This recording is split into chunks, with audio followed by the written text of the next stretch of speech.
So what's it worth to you? Maybe a better way of saying it is, what are you worth to you? Come on into the 100 Acre Woods and join me for a few minutes. We'll think about some things that they could be important. Here we go.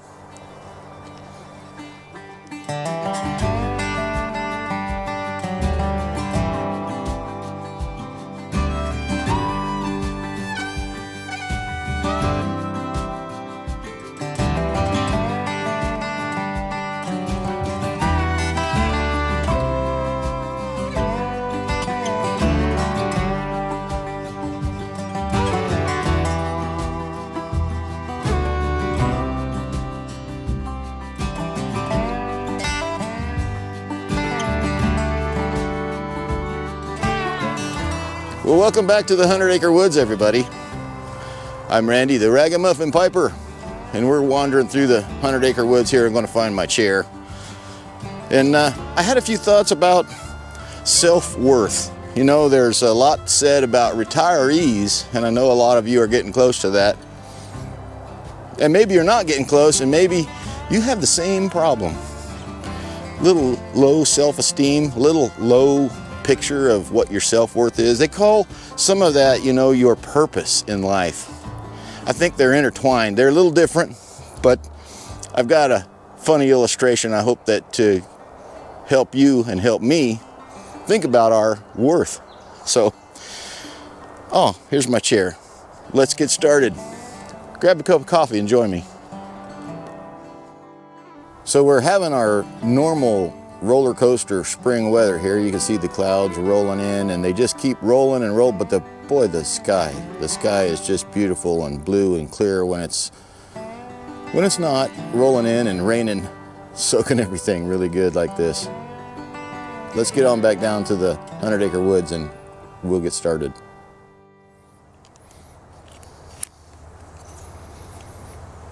Well, a little housekeeping. I got my Savinelli Series 3 that was lost for almost 6 months. Boy, I'm sure glad I found it. This is a great pipe.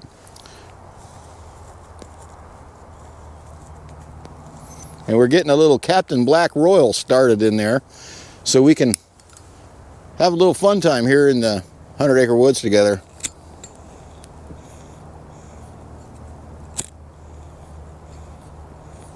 There it is. I think. Got my coffee, you got yours?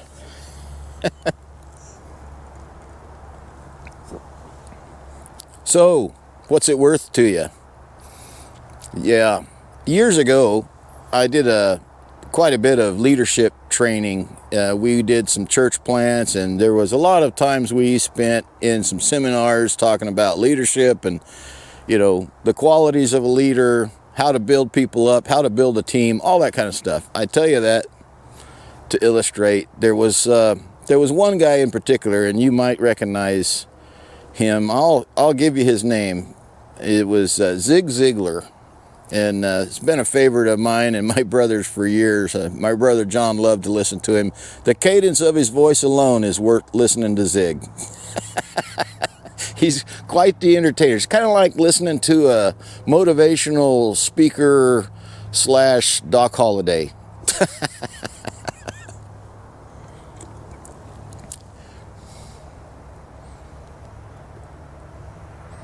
I'm going to paraphrase one of the stories that he told us because I think it's really appropriate for what we are talking about here, and self-worth, your self-image, more than that, I guess. And, you know, when you're retired, you kind of lose that drive. I know men especially, they say in psychology, base their self-worth around their jobs. And I'm sure there are women that base their self-worth around their job, whatever it is, whether it's at home or at the workplace. So it's not so much about gender these days as it is about the emotion that you go through when you feel like, well, I'm not so useful anymore. Maybe you feel like that. Sometimes I do.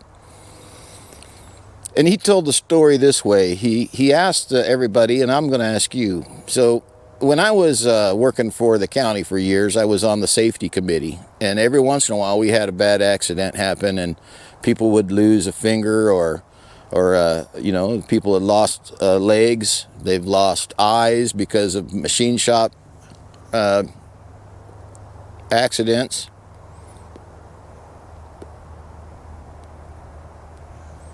And it wasn't my job to put a value on that, but I did see those cases come and go, and you could always see when there was a payout, when the county wanted to settle with these people, and so it was so much for an eye. Here's $500,000 for your eye. They would pay these people a settlement fee, you know. So you lost a finger, well, we're not, you know, your finger's not worth a whole lot, get back to work.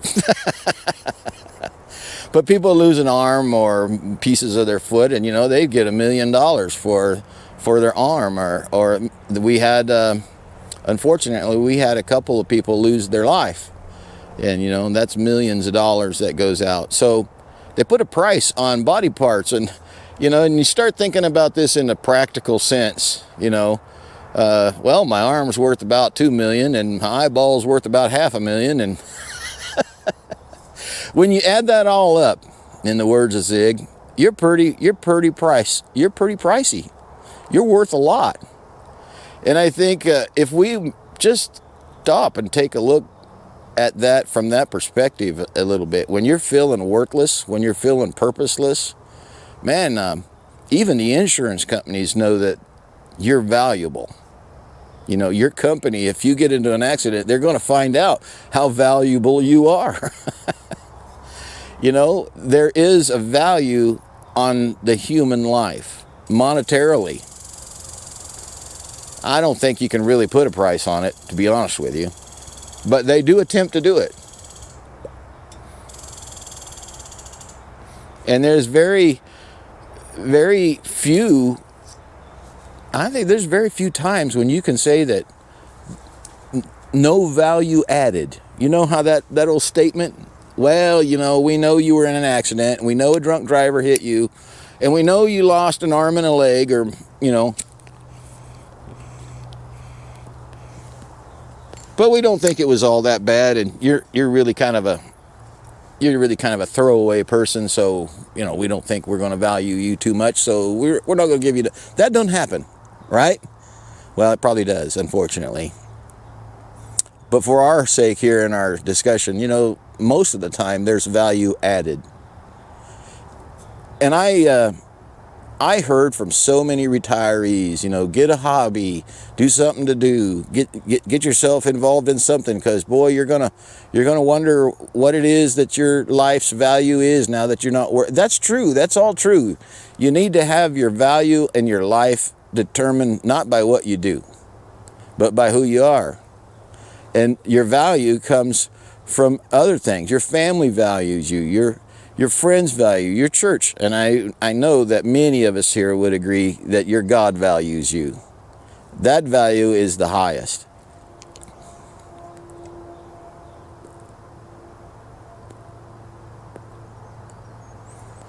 He valued you so much that he sent his son to earth to prove it to you. And he allowed all kinds of horrendous things to happen unto death to prove it to you that you're valuable. So if you're feeling a little low today, or maybe you're going through a season where you question your purpose and your worth, and you think, what's it all for? What's it worth to me? Just take a step back and think, you know, even in the legal world, I have value there. If I have value in court, if my body parts have value, and then I must be so much more valuable to those that love me. Right? Exactly. I want to share a little something with you here, and this is getting into something biblical, and it's a scripture, and I just thought I would illustrate the fun out of knowing your worth. I think that's wise. I think as you grow older, you need to get wiser, because you're going to have times when you need that wisdom, or somebody else will. But there's a really neat scripture verse, and I want to illustrate one of the things. You know, some of you know I use a lot of Bible verses when I write to support your story, you know, to support your life lesson, because that's where I think our best life lessons are. And I use a lot of different versions of the Bible. because I like to get different perspectives of the same words. Yes, I use versions that allow me to research the deep meaning in the Greek words and all that, but I don't do that to look smart. I do that to help me form an image and a story so I can make it a practical thing when I share it. But this is kind of funny, and I'm going to leave you with this. This is about wisdom.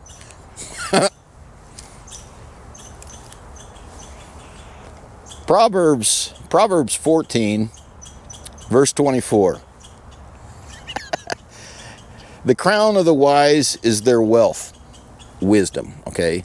If you look up, the crown of the wise is their wealth, but the foolishness of the closed-minded fool is folly. The crown of the wise is their wealth, but the foolishness of fools is folly. Ah, the train agrees.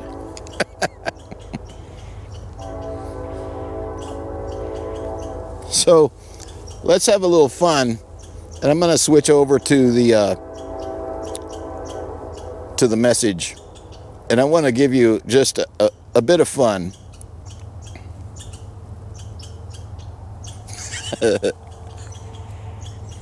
This is a Codger's interpretation of what I just read you from the Amplified version. And you can read it in whatever version you want, but the message to me is kind of like the plain spoken Codger's version. It's not word for word out of the Bible, it's paraphrase, okay? But listen to how this changes. You might even say this might be kind of the John Wayne version of that verse. Here we go, verse 24. The wise accumulate wisdom. Fools get stupider by the day.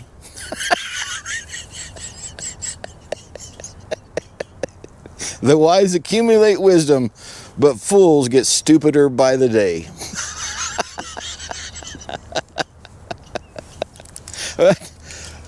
Ain't it so? Ain't it so?